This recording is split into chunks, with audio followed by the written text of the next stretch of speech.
Caleb's very excited. This is our second recording at 6 in the morning because I didn't hit the record button. Okay, I'm good. No, I'm not. Ah! Okay, I'm better.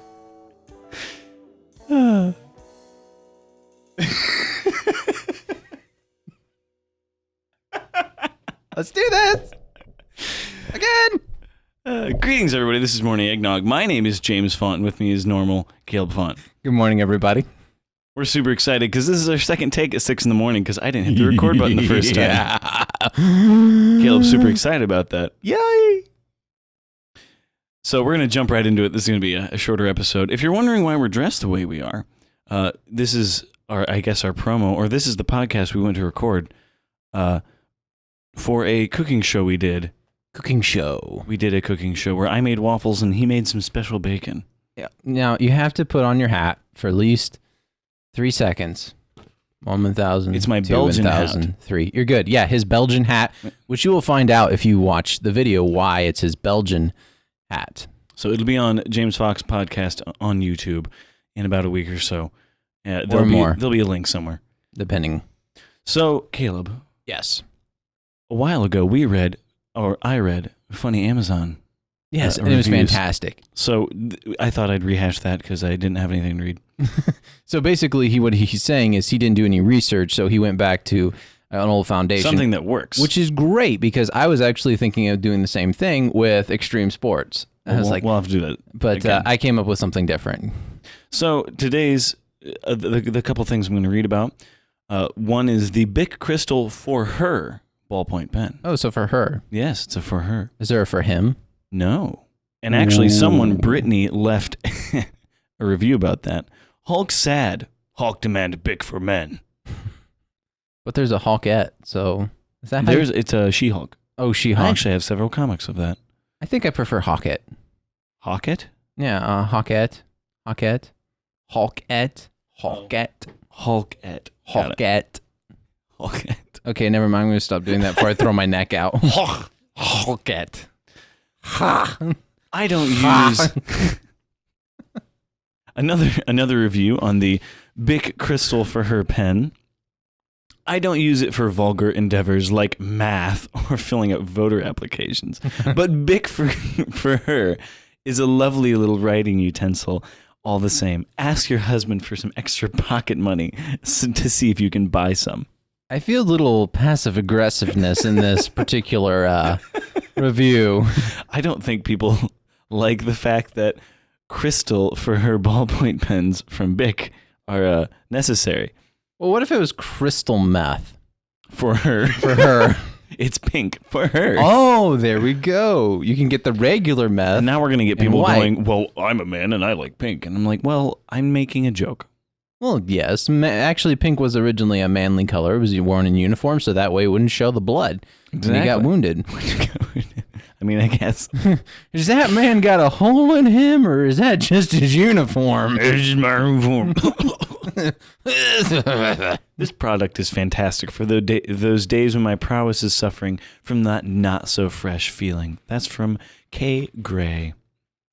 Now, another hilarious one that I thought was funny, and that we didn't get the first recording. The Wheelmate laptop steering wheel desk. It's a little tray that you hook on to your steering wheel. What? So like in your car, you hook it up to your car? Kind of. It's a little thing. If you're watching the video podcast, you can kind of see it. It's just a little desk you hook on. Now, let's look at some of the customer... I gotta take this thing off. It's making my head swell. Oh, goodness. Might want to mess your hair up a little bit. It's a little matted. Now, some of the customer reviews are quite funny on this one. Now, I will say the customer photos are even funnier, with such as a 3-car pileup. Then there's another one. There's just a few regular product photos, which are hilarious and whatnot. And then there are some of a 3-car pileup, Rex. a golf cart flipped upside down, a cruise ship fallen over. How did that happen? I don't know. Apparently, there was just recently one, not that long ago. Something caught on fire and the cruise ship fell over. It's like within this week. Ooh, that would be That would be so scary because those things are so tall. They're huge. I think they're equivalent to 14 or 15-story buildings or more. It'd be like a building just going in the it's water. like skyscraper. Woo! I don't think anybody goes woo when their cruise ship is falling over. Woo, maybe, but it's like more of a shriek and it's scared. I think it's more of a ah. So some of the product reviews for the Wheelmate laptop steering wheel desk, it is okay, but a little bumpy on the Jing. It's okay, I guess, but it's bumpy. But the bumpy road makes it hard to type. And there's a lot of pedestrians and traffic that keep distracting me from my computer. I think he was... I was reading it the way it was typed. I was not having a stuttering problem. Could you imagine trying to type an email on like A laptop as you're driving? on 24? Especially with your car, because you have a stick shift. Yeah.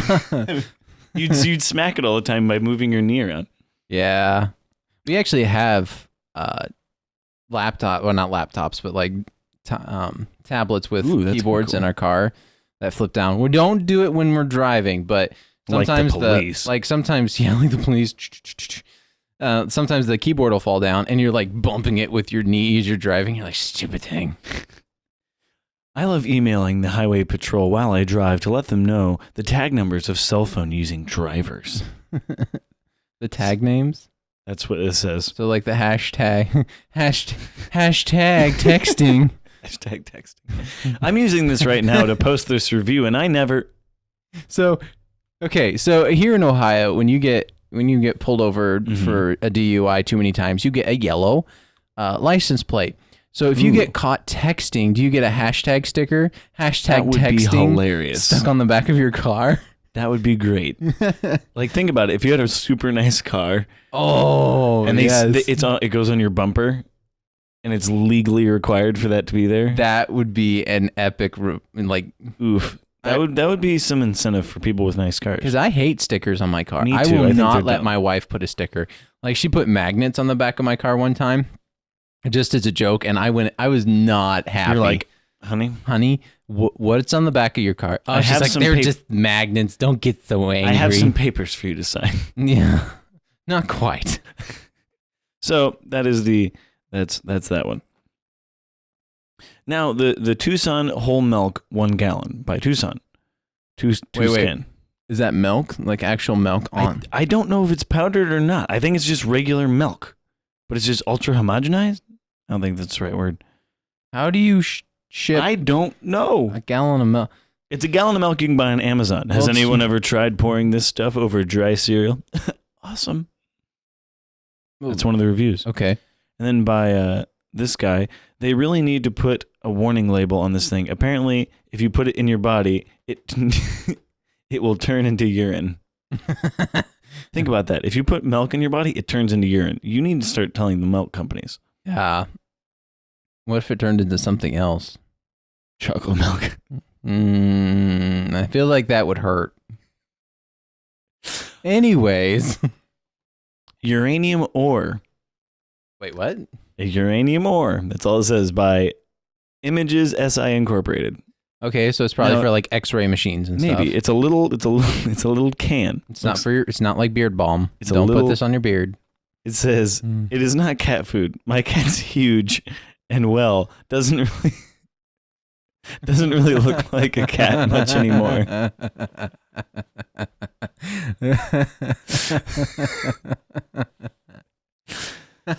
I read that wrong. The cat's huge and it doesn't really look like a cat anymore. I purchased this product for 4.47 billion years ago. When I opened it today, it was half empty. I purchased this product 4.47 billion years ago, and when I opened it today, it was half empty. I don't get that. I guess uranium after 4.47 billion years will half die. I don't know. I'm not a scientist. That was funny for somebody out there, but it's definitely not us. We're too dumb for it to be funny. I apologize. And then the last one is the regular old, like rubber horse mask. I've seen that in a video or two. I have as well. Huh. Weird. It's not big enough to completely cover my horse's head and doesn't provide enough airflow for them either. Real quick, I just want to know, I mean, the review is, I'm assuming, satire, but why would you need a horse mask for your horse? I would like to see somebody try to put a horse head on a horse, a horse mask on a horse. They'd lose a finger. I feel like they would not succeed in the task. Probably not, no. But it would be entertaining. It would be entertaining to watch. By wearing this mask, I am now able to get anything I want and everything I need. Plenty of hay, lots of time to run, and best of all, I no longer have to wear pants. Review by T.C. Zimmerman. And then the last review of the morning. It is now day 87, and the horses have accepted me as one of their own. I have grown to understand and respect their gentle ways. Obviously, this person is with some strange horses, because I have never met too many gentle horses. Neither have I. Like, you might meet one gentle horse, or one really sweet horse. But when you add more than one together, the sweetness goes down. Oh, it's extremely true. It's just like a bunch of teenage boys. One teenage boy may, as my mom always said, one teenage boy in a car has a whole brain. Two teenage boys in a car have half a brain. And so on. So it goes down. So the more teenage boys you have in a car, the less brain you have. I would say that's probably pretty darn accurate. And the thing was, my friends, we didn't enjoy that stereotype, but it is kind of true. Yeah, after a while. One time we got 5 of us in a car, and we ordered 60 corn dogs from Sonic. Exactly. It was 50-cent corn dog day, so it was worth it. So you spent $50, $25? 60, so.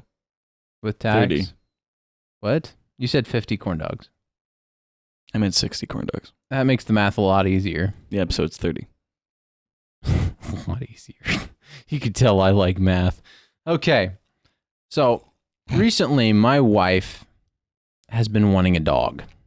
Oh boy, but you have 3 kids, Caleb. I have 3 children. But my wife wants a dog. Cute. And she's been talking about it more and more.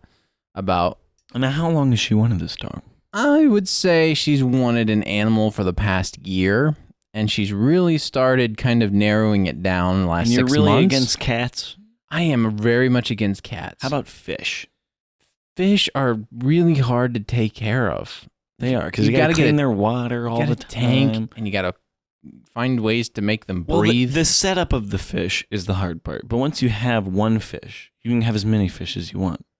Not true. I mean, if you have that fish that kills other fish because it's a brute, then yes, that doesn't work, especially when you don't know it.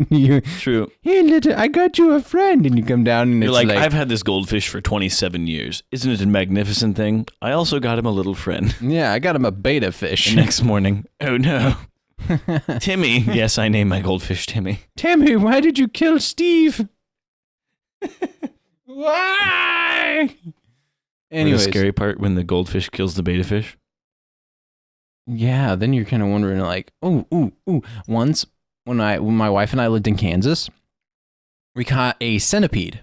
Ooh, centipedes are scary. And this isn't one of your normal centipedes. It had like a wide head, and it's actually a poisonous centipede. Oh no! Like if it bites you, it's like a sting from a bee. So we found this guy. So we were just hanging on. Why? I don't know. But then we caught a brown recluse. How are you catching these things?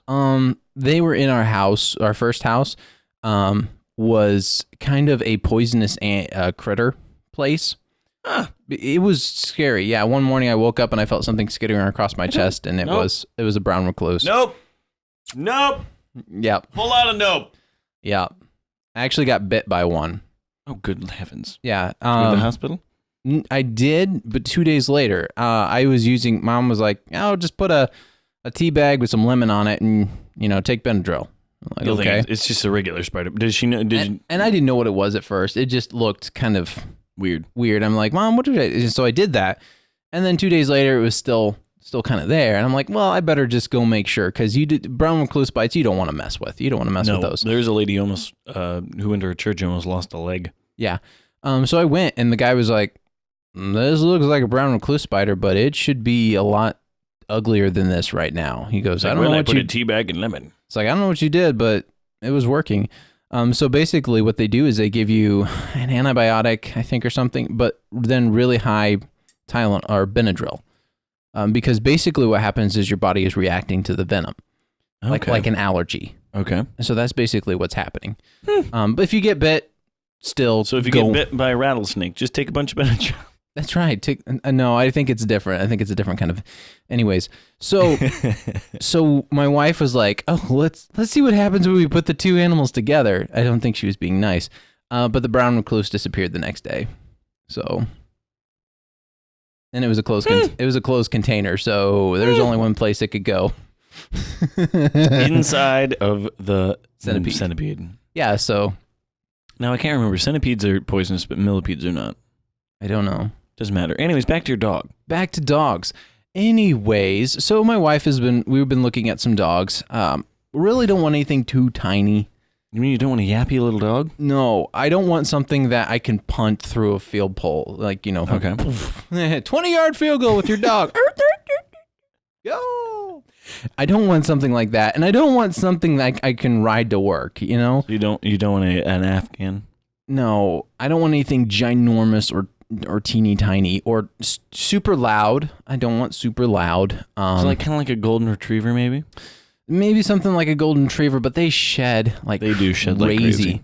So we're looking at anything basically you can mix with a poodle. Okay. So like a Yankee Doodle. Yankee Doodle. You basically are an Aussie Poo. Aussie Poo. Aussie Poo. What's an Aussie? Australian Shepherd and Poodle mix.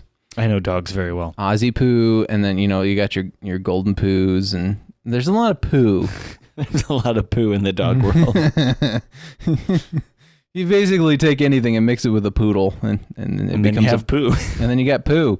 A dog have poo. So I was looking up the prices of these different animals. Oh no! They mixed a corgi and a shepherd, an Australian shepherd, which have the two different eyes. Oh my gosh, it's the cutest dog you will ever see. But how much is it? Oh, it's like $1,800. Oh, okay. Yeah. Same thing with most of the poos out there. They usually run between $500 for a low end to up to $1,800 for a higher end. So yeah, so I was doing some research and I was like, well, I was just kind of curious. So I started looking up the most expensive dogs. All right. Now, I will say my parents' next door neighbors have a bunch of bulldogs. I believe they're bulldogs. Yeah, they're French bulldogs. French bulldogs. They're super cute. Now, according to what they told me, and this is, I don't remember this is plus shipping or this is shipping included in the price. They sold a dog to China.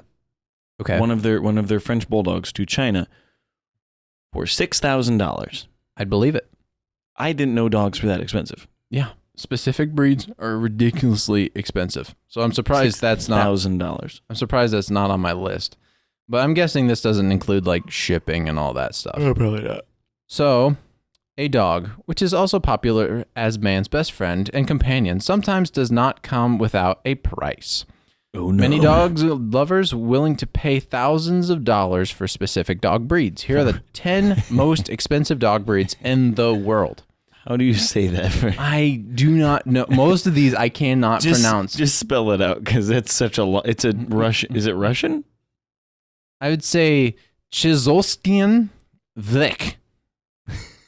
The Chizolskian Vlik. As closest I can get to it. Or Vlak. The Chizolskian Vlak is a relative new breed of dog that traces its origin lineage. Still making new breeds of dogs? Yeah, I mean, I guess. When did the you just keep putting dogs in cages? When did the golden poo come out? True. Gold poo, nice. So when did that one? Those breeds are pretty recent, I guess. Golden poo. Oh gosh. Anyways, so it's a German. She's giving birth Imagine to that. poo.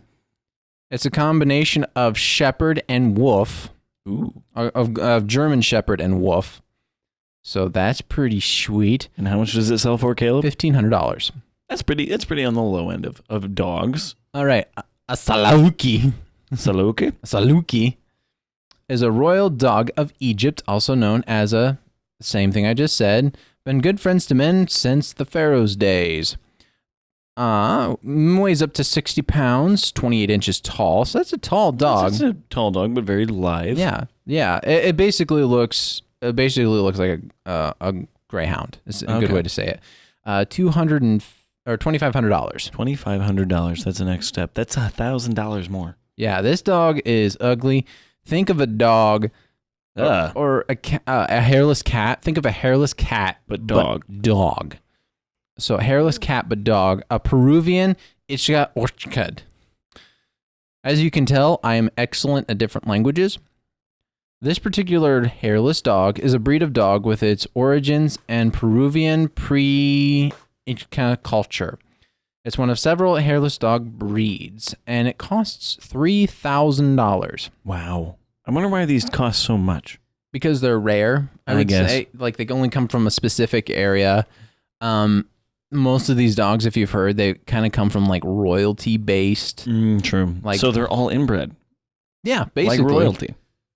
Actually, if you think about it, breeding one specific breed of dog after a time is just only becomes same with animals. Like think about horses. Yeah, they don't stay the same. So they turn out different. Rottweiler. The Rottweiler, a purebred Rottweiler with good bloodlines can cost up to $4,000. Did not know that. Holy cow. Yeah. And Akita is a Japanese breed. It's basically It kind of looks like corgis, like long-legged corgis. I was going to say it kind of looks more like a short-nosed husky. Okay. With a more white, it's like white and tan. Price $4,500. Good heavens. Pharaoh's Hound. These look sick. Yeah, they look pretty sweet. They look like a jackal, a mixture of a jackal and some other animals. But they call it like, it means rabbit dog. So it looks like a rabbit, kind of like, yeah. It has really, I don't know if it's born with the pointy ears or they cut them. Yeah, it looks really cool. Their ears are extremely pointy. And they stick up. So they come from royalty, $6,500. Wow. Mastiff, the Tibetan? Tibetan? Something like that. Mastiff can be as tall as 33 inches. Oh my gracious. That's almost as tall as a countertop. 160 pounds. As much as a very skinny person. Yeah, even a decent, like Cody. I think. Yeah, true. Like Cody's not, well, yeah, never mind. $7,000 for that dog. So if you have someone that you dress up as a dog, you can get $7,000 for them. Yeah. And the last one on here, a Samoyed. A Samoyed. It looks like a Pomeranian mix, fluffy little. It's a giant dog. Marshmallow dog. A giant marshmallow dog. It's from Siberia. It's a nomadic reindeer herding breed. Wait, what? Nomadic. These nomadic reindeer herding breed the fluffy white dog to help with the herding and disappear in the snow. Nishka, where did you go? Where did you go? Come back here. No, come back here, you naughty dog. Oh, you're right at my feet. There you are. Get Rudolph. Too much vodka. Okay. $8,000 to $10,000 for this. So, do you want a car or do you want a really cool dog that can herd reindeer? You know, that's kind of an interesting topic. What do you want, a car or a reindeer herding dog? I have no reindeer, so I have no reindeer, so I guess I will get the car. I will get the car. All right, well, this is our quickie episode. Thank you so much for joining us this week, and be sure to check us out on Facebook and Instagram. If you have any questions or any topics, or if you want to be on the podcast, we can adjust the schedule for, normal people. We can make it work. It is actually 6 o'clock this morning. And we've got a gorgeous sunrise coming up outside. It is absolutely phenomenal. It's nice and pink. So the sailors, take warning. You can message us on Facebook or Instagram or email us at morningeggnog@gmail.com. You can listen to us on Spotify, iTunes, Google Play, PodBean, and you can now watch our faces. There's no real good adjective. Just our faces. You can watch our faces on YouTube. I live in Ohio in the middle of a cornfield and square pens, and I think it's going to rain. So you can follow me on social media at JamesFox47, pretty much everywhere. Caleb's on Facebook, but don't friend him because he'll just deny your request. Yes, I will. I've been denying so many people lately. Most of them are weird people that I have no connection with. Or you did like they're a father of someone you knew like 20 years ago. Oh yeah, yeah. We the both weird got old people, and we both like, got a friend request on Facebook. It was kind of weird. I look at it and go, nope. Anyways, but yeah, you can find us on YouTube, James Fox Podcast, or just type in Morning Eggnog. Pretty much anywhere. We don't have a Twitter because I don't want to manage that. Nobody wants a Twitter. Except for, a lot of other people. Tweet. Tweet. I've never had a Twitter account. I have a Twitter and a Tumblr that I no longer use. I have gas. All right. Well, he needs to go to work, so we'll talk to you later. Thanks for joining us. Have a good morning, noon, or night. See ya.